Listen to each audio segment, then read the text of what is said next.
The U.S. Preventive Services Task Force today updated their recommendations on when women should start mammograms and how frequently they should get them.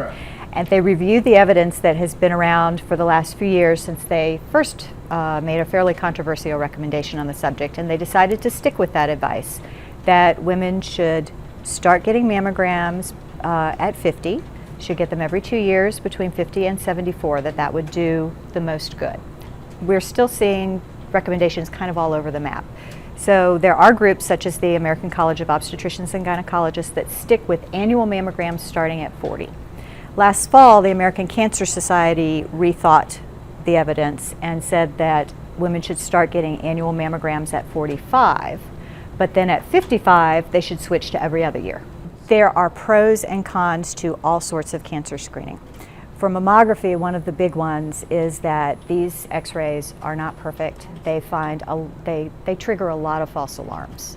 And so a false alarm can do more than just cause anxiety. It can actually lead to unnecessary biopsies. There also is the harder to understand issue of overdiagnosis. Sometimes screening finds small cancers that never would have been a threat in a woman's lifetime.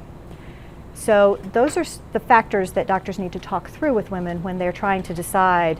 Women probably are confused by the differing recommendations. What recommendation you hear probably depends on what doctor you go to, because the doctors are kind of all over the board too. So there are ways to think about this, which is, you have to look at your own personal risk and have that discussion with your doctor.